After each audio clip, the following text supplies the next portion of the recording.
All right, our very last video on risk.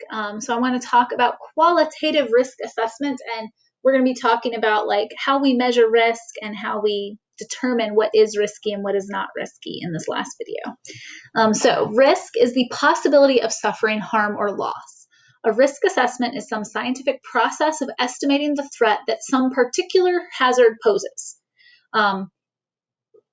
It's not always rational. Most people make judgments, their risk assessment, they make judgments based on our perceptions, but not on actual data. So risk assessment, the scientific process, we try to take out that irrational part.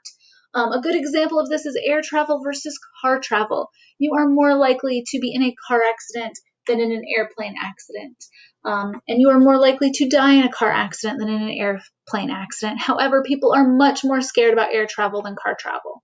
But when we talk about risk assessment, we're actually taking into account like the scientific actual riskiness based on what we have data on. Because our personal risk assessments are not quantitative, they're qualitative. They do not actually match the actual risk. So when we make a personal risk assessment, it is often not rational, but a scientific risk assessment should be. And that should give us the actual value. Risk acceptance. People will tolerate a high probability of an occurrence if the harm caused is low. So for example, we think that, we know that most car accidents are minor.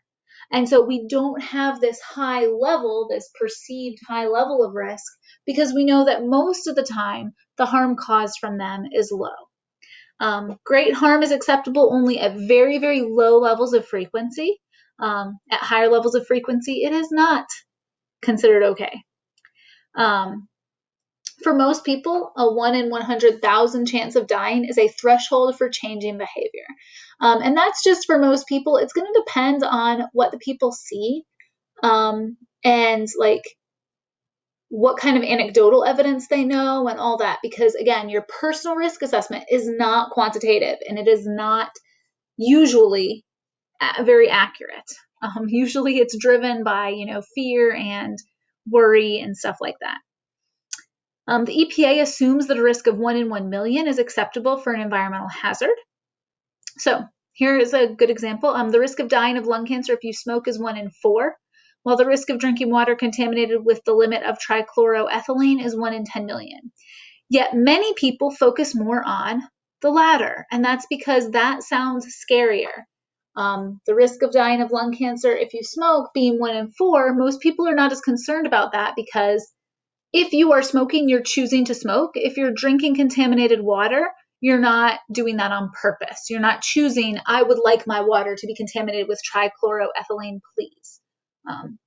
So here we have a couple different risk things.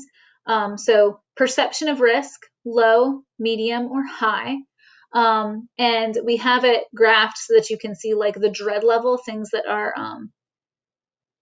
low levels of dread at the bottom, high levels of dread at the top, and then the mystery newness of the thing. So if it's newer, it usually is gonna rate riskier.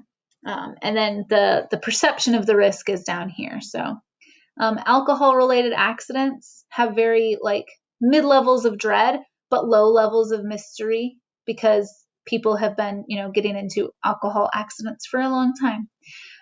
Vaccines have about a mid-level of this newness or delayed effect kind of thing because a lot of times people are concerned because they don't know whether the vaccination is going to cause something later. Also, vaccines are relatively new. They have not been around for that long. So people are still kind of more concerned about them. But the risk overall, if we look at the actual risk assessment, is low for the individual.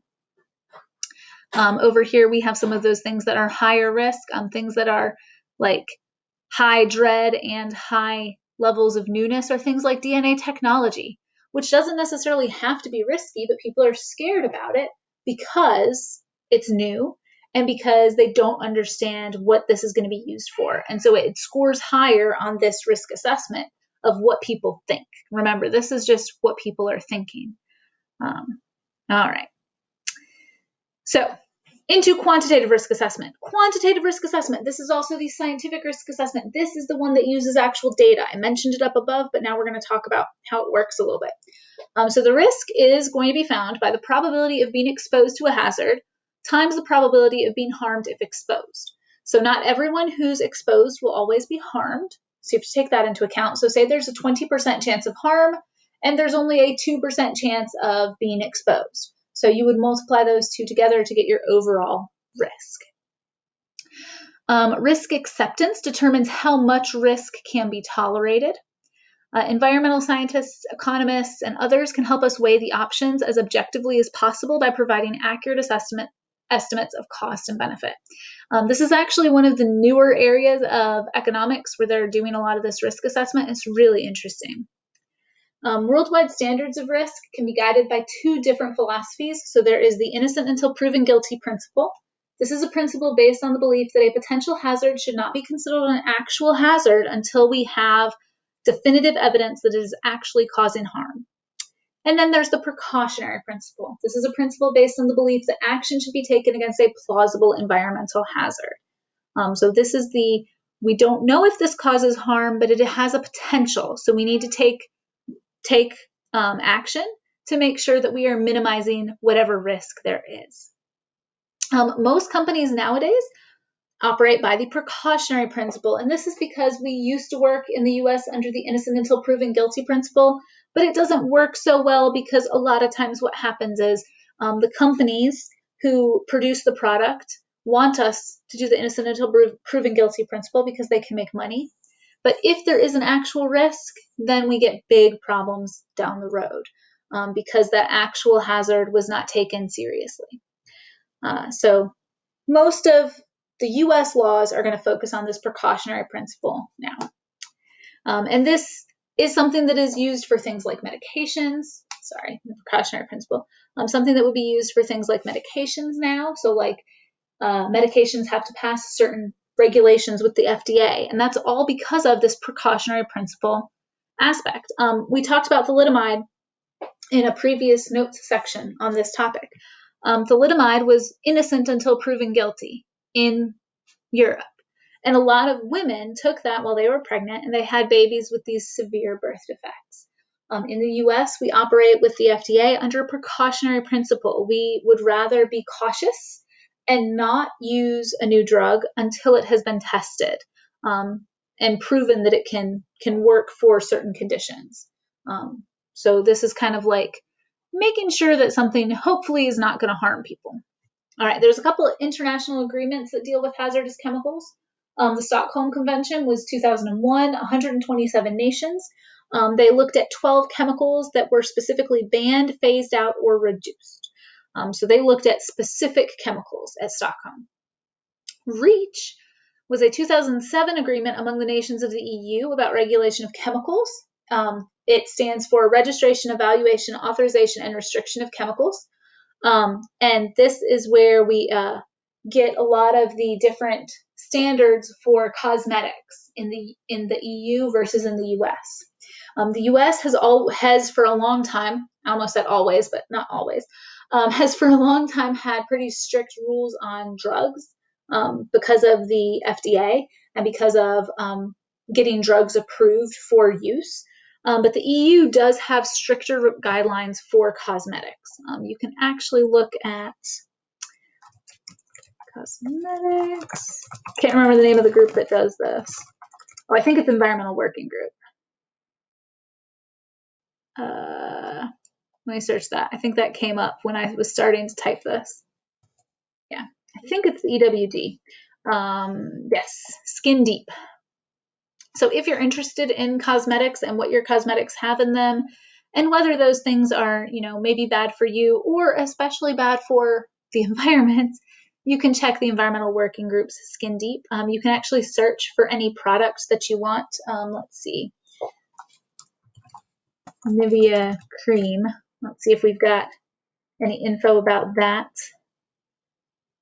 Yep, so here we've got limited data on this. I picked this one because my mother-in-law put some of this in our Christmas stockings this year because it's just a moisturizer for, dry hands and stuff. So data availability is limited. So ingredient concerns, no concerns about cancer ingredients, no concerns about developmental reproductive. Allergies and immunotoxicity though, so it's high. And then use restrictions. So what they're saying is because of the fragrances in there, they would recommend caution, especially if you have any kind of allergies to those things. There are a couple cancer ones and ecotoxicology ones that are low. It looks like the high ones are all allergic reactions. So not too bad, but not the best. And you can look up all kinds of different skincare products. You can look at makeup. Here, let's look at, lip balm. Let's see what a good lip balm would be. All right, so these ones that are EWG verified, these are going to be some really good ones. They're probably going to be harder to find in the stores just because that's how it usually goes. Let's see. I know the ones in our stores that are often like seen as good, environmentally friendly are Burt's Bees. So yeah, here we have limited data, but the Burt's Bees lip balms are all level 1. So that means very low risk. Looks like when you get into the more makeup-y products like the lip shine and the lip shimmer, with the color, you're getting a little bit more risky. And some of the other flavors, they have limited data and might be more risky because of some ingredients, but a lot of the like regular standard ones are 1. So you can do that to see what your risk is on different chemicals. And this EWG looks at like things from the US and EU, but I believe it will mention, at least it did the last time I was looking on it, but don't see that right now. But you can see a lot of times when things are approved in Europe or not. And you can actually find like certain things that we can buy here you can't find in stores there because of certain restrictions.